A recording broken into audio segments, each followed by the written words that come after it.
So I've been reflecting on the last year and I've come up with 5 things that I am planning to leave behind in 2022 while I look forward to 2023.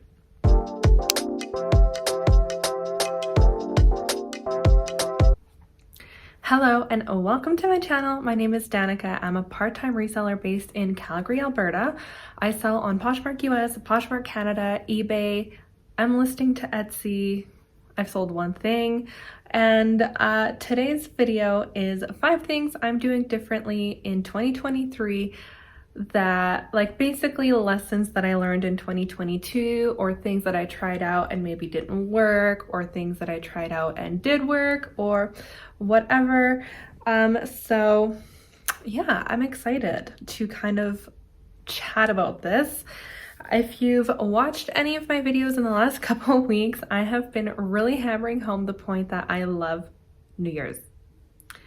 It's my favorite time of the year. Just like something, I know I'm not the only one who thinks like this, but just something about the new year is just like so rejuvenating and so like closing one chapter, opening the next, just looking forward to like new experiences, new friendships, new just everything, new memories. Like, I don't know, New Year's just, it gets me in my feels. I don't know what to say. I'm always just so excited. I'm working this year, probably. I'm on call the 30th, December 30th, 31st, January 1st and 2nd. So I'm guessing I'm probably going to be at work and not going to be doing the traditional countdown, but I do have alternative New Year's Eve plans. Like, I'm just going to do it on a different day. So I'm looking forward to that and can't wait to see what the new year has in store for me. Oh yeah, no, my hair is going to drive me crazy. I have to have my hair in front here because the collar on this Free People thing is just messed up and I just need to iron it, but I haven't. So now you know my secret. Now you know why my hair is like this. Okay, so here we go. Let's just get into it and count down the 5 things that I'm leaving behind in 2022. The first thing I am leaving behind is live sales. I'm not saying that I will never do another live sale or that I'm deleting the Whatnot app off my phone or that I'm not saying that I'm completely scrapping that at all. I am just going to focus on that less. I feel like in 2022, it's like when live selling kind of exploded and I resisted doing them for so long. I thought they were corny. I thought it was like a cult. Like people were just posting just about Whatnot all over Instagram, all over YouTube, all over everything. And I was just over it. I was like, I was annoyed. I was like, I don't want anything to do with that. And then I just fell for it. I was like, you know what? I might as well try, see what it's like. And honestly, I do enjoy live selling. I've done a few recaps about my experiences on Whatnot and Poshmark live sales and things like that. And I do enjoy it. I actually really enjoy it. Something about the community and like the live chat is just the best thing ever, especially when I'm not a full-time reseller anymore. And so, but the days that I have off, I'm pretty much like, it's not like I'm always around people. So having that sense of community and having that live chat, I don't know, it was just like so fun. Just a way to connect to other like-minded people, other sellers, buyers, whatever. The giveaways were fun. Just talking about the items that I was sourcing. Also, obviously, a big part of why I liked live selling was it is volume selling, which means that I had to go to the bins sometimes 2 days in a row to source enough items to load up my Whatnot stores. And so, or my shows. So I mean, like, that was obviously fun for me because I love going to the bins and I love sourcing. So I was like, okay, well, these two go hand in hand. I can source a ton and then sell on Whatnot for cheap. I was flipping, items from the bins from $1 and making like some items $2-3, but some like $20-30. and I made like decent money on Whatnot.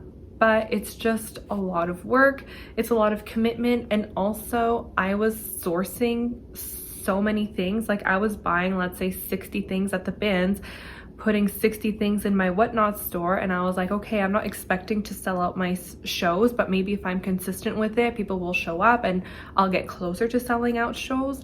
And I just never really got the timing right. I think I never got, I don't know. I do want to do another US Whatnot show because I did one US one and the rest that I did were Canadian shipping. So I think if I did, maybe in the new year, I'll do a couple US shipping Whatnot shows and see how that goes. I'm also like willing to try Poshmark Live again now that bundling has rolled out and is much easier. It's not something I want to focus on as much as I did in 2022. It is fun, but I've talked about one of my goals in 2023 is raising my ASP, which means average sales price, and live selling just isn't conducive to that in my experience, in my own experience. I can only speak for myself. I know that there are people out there who are able to source items at the bins for $1 and consistently sell them for $40, $50. They are able to source really good quality items at the bins in bulk, basically. I'm not there. I don't have the time to spend at the bins to be able to be that picky and to make those flips. I will add, the Goodwill bins are opening in Calgary at some point. They were supposed to open in the summer. They were posting all over Instagram, summer 2022, no exceptions. Like, we're for sure opening in summer, we're opening in summer, we're opening in the summer, we're opening in the summer. It is December 29th, 2022, and the Goodwill bins are not open in Calgary yet. I did make a trip to the Goodwill bins in Edmonton last year in November, but I don't see that happening anytime soon right now. I'm not planning on making a trip to the Goodwill outlet in Edmonton. I am planning a trip to the Goodwill outlet in Portland next week. This kind of just like fell in my lap. Anyway, I don't know why I'm talking about this, but what I'm trying to say is right now, with the time that I have to commit to reselling, it's hard for me to get to the bins and spend that time and be that picky so that I can end up with items that will flip for that much. Does that make sense? Okay, I've talked enough about that. Next item that I'm leaving in 2022 is kind of what I just talked about, selling less versus volume selling. I am really pushing myself to make the switch from volume selling to less quantity, more quality. I am trying my very best. It is so hard to break habits. Like when I was laid off during the pandemic and I had all the time in the world to volume sell, that's all I did. I got bags of donations when all the thrift stores were closed. I put ads on the internet. Are you spending your quarantine cleaning out your closet and have stuff that you want to donate? Thrift stores were not accepting donations anymore because they were so overloaded with stuff that people were cleaning out of their homes. So I put an ad on Kijiji and Facebook Marketplace maybe saying, I want your stuff. I want your clothes. I'm gonna resell it. Whatever I can't resell, I will donate. I was very, very, very clear with my intentions. And I got so much stuff. And I made like decent money on these donations. Like I got like one of the people who donated to me, and I didn't have a car yet. So I was like, you need to drop these off to me. And people just did. One person donated like a whole bunch of Harley Davidson stuff. So I think I sold one of the coats for like $200. No, maybe like $150. Like that was a good haul. But anyway, I have been able to volume sell since I started reselling. I don't know how I did it when I was working full-time before, like in 2018. When I started reselling was 2018, I think August 2018. So 2018, 2019, parts of 2020, I was working 4 days away from home, coming home with no car, taking an Uber to Value Village, buying stuff, Ubering back home, and like photographing and listing like 30 to 40 items in a day. I can't even imagine doing that now. I think if I like really pushed myself, I would be able to. And maybe that's the thing. I just haven't really pushed myself to do that in a long time. But I think it's also part of just my growth as a person. I'm just no longer interested in that mentality, in that like hustle mentality. I think it's boring. I think it's like, it's a fast track to burning out, which I have been there. I have been so burnt out in the past that it took me months and months and months of like intense work to come out on the other side. Like, that is one thing I will never do again, is pushing myself to that point. Does that mean that my sales have been lower? Absolutely. Does that mean that I am maybe like I was here and now I'm all the way down here and I should be maybe like a little bit more here? Absolutely. So yeah, that is one thing I need to focus on, is sourcing less items but better quality items, and letting go of that volume selling mentality, which is so hard for me to do because I love sourcing. Obviously, I love going to the bins. It is like a social, there's a social aspect to it. I have like my bins friends that I love seeing when I go.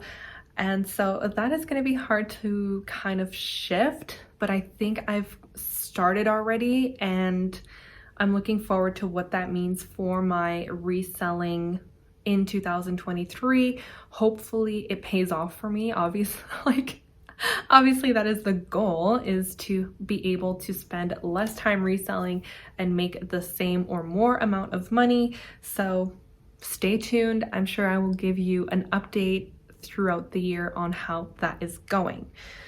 Number 3, one thing that I'm going to be doing differently in 2023 is focusing on cross-listing. That also, again, kind of goes hand to hand with sourcing less. If I'm sourcing less, I need to be putting my items on more platforms so that more eyes get to see them. I have seen more success on eBay in the last month because I have started cross-listing there and kind of really paying attention to it. I have been focusing on that eBay algorithm, which is like listing every day. I will delist and relist items even if I'm away at work. That's something I can do from my phone, is just ending I will do like 3 listings. I will end them and then sell similar so that it pops up higher in the algorithm. And I have seen more like action on my eBay store than previously because I'm actually paying attention to what I'm doing, and I am making a conscious effort to cross list. And I think eBay is one of those things that once you start like paying attention to it, and once you start like actually focusing on it, it will pay off. I have mentioned this in other videos before. I think the Poshmark algorithm and eBay algorithm are so different, because the Poshmark algorithm that like people talk about, whatever, is like, if you're consistent, if you list consistently, if you send offers, if you're active on the app, blah blah blah, you will be boosted in the algorithm. Whereas it like can be, I have not seen any proof of that. Like, even, I mean, obviously sharing is good for Poshmark because it boosts your listings to the top, which whatever, but eBay is like so much more simple. It's like, list daily, be active on the app, we will reward you with sales. Easy.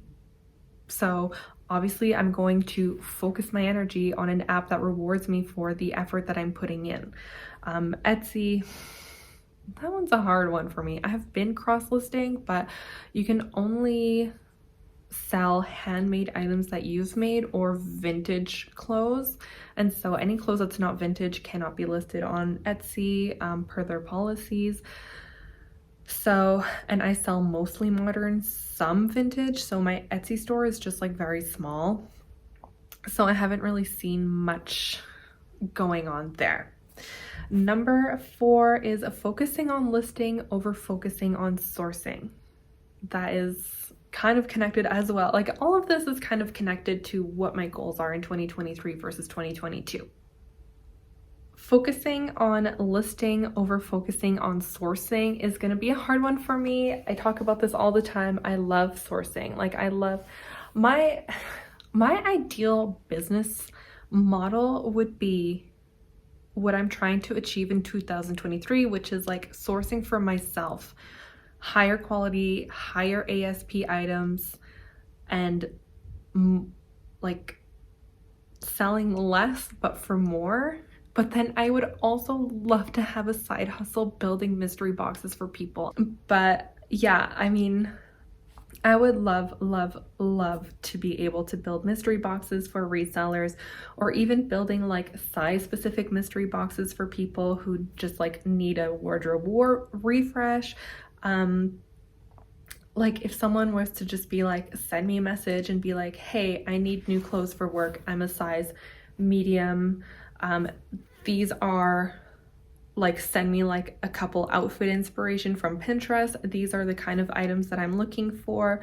And then I could build them a mystery box. Like that would be my friggin' dream. Like that would actually be my actual dream. But that would be a big leap. And I don't think that I have the resources right now or the connections or the network to be able to do that. So that will be shelved for another day, I will revisit that maybe at some point. But for right now, I need to focus on listing the items that I have, first of all, because I have a decent death pile in my little spare bedroom. I am wanting to make a video of like the best items that I can find in my death pile and just showing you how much money I have just sitting on the floor. Well, not on the floor, but sitting in that spare bedroom of mine that I need to get photographed and listed. So that is number 4. Number 5 is a big one for me. It's going to be a hard one for me, working on my consistency. 2022 was a rough year for me personally. I had a lot of things that I had to deal with, a lot of loss in my life. Like I've talked about losing my mom, but that's like, I have lost like a lot of people. And so it's just been like, I've had my head down, just kind of going through the motions for a long time. And I feel like I'm emerging from the fog. My head feels finally like it's above water. So I feel like I'm in a place now where I can start being more consistent. In 2022, it was just like stop, go, stop, go, stop, go, stop, go for me. I was just, yeah, it wasn't my year, which is totally fine. I'm not like complaining. I'm not putting the blame on anything. I'm not saying whatever, like it is just what it is. I've mentioned before, I'm very fortunate in that I have a full-time job. Reselling is just something that I do for fun, something I do as a side hustle, just because I enjoy doing it. And yeah, it makes me like a little bit of extra money. I was kind of thinking of that last night or this morning. I don't remember, but I was in bed thinking about this. And my goal in reselling is not to be like the biggest reseller in Instagram or YouTube or like the biggest person reselling in Calgary. And I kind of wanted to like touch on this. Like I hope no one watches my Instagram or watches my YouTube and thinks that I'm like the like whatever in Calgary or Poshmark Canada or whatever. Like I just like to share like what's working for me, what I'm doing to make like a couple extra $100, sometimes a couple extra $1,000 a month. I'm not out here making, I'm not a full-time reseller. First of all, I'm not out here making like $6,000 a month or whatever, like some people say that they do. I'm not making $1,000 a day, okay? I'm out here just doing the best I can and like, you know, making enough money selling clothes to like cover my bills so that my full-time income can be, you know, invested and saved and buy me groceries or whatever. So yeah, working on consistency is going to be big for me. I'm not going to make myself promise like I'm going to list 10 a day, or I want to sell X amount per month. I have a goal every month on my Excel spreadsheet. My goal is to make $2,000 of profit. I don't think I've done that any month this year, which is fine. I want to be consistent in my intentions, in my sourcing, in my listing, in my photographing. And I think that I'm in a place like mentally to be able to do that now. I have like a crazy year ahead of me. I can already feel it. It's going to be so much fun. It's going to be full of adventures, and I just need to make sure that I am staying consistent, that I am intentionally putting time aside to work on Poshmark when I can, because this year it totally fell off. I would list 60 in a week, and then I would not list for 3 weeks when I had a huge death pile going on in that spare bedroom. So I don't think there's anything wrong with that really, especially the Poshmark algorithm. I don't know how much I believe in it. I think they are still doing some testing, because some days my closet activity is up here and some days my closet activity is all the way down here, and I'm not changing anything day to day. I'm like pretty much doing the same thing. So yeah, those are the 5 things that I am planning on changing or doing differently in 2023. 5 things that I should actually put on my laptop screensaver and just be like, these are the things you're working on. What are you doing right now to actively work towards that? And the consistency is also going to be for YouTube. I have actually done a really good job staying consistent with YouTube recently. In the last few months, I have been able to upload on a regular schedule every Monday and Thursday. I am hoping to be able to bump that up to 3 videos a week at some point. I'm not giving myself a timeline. Maybe once I'm monetized, I will kind of push more for that, which again, I am getting so close, and like every day my numbers are going up. Every day I'm so like just that much closer, which is a really good feeling. So thank you everyone. If you're watching my videos, even if you've only watched this one, maybe go back and watch one other one. That would make a huge difference for me. If everyone did that, that would I'd be monetized tomorrow. If everyone who watched my videos followed me or subscribed to my channel, I would be monetized. So yeah, let me know in the comments what you're going to be doing differently in 2023 that you're leaving behind in 2022, and let's keep each other accountable, and I will see you next time. Bye.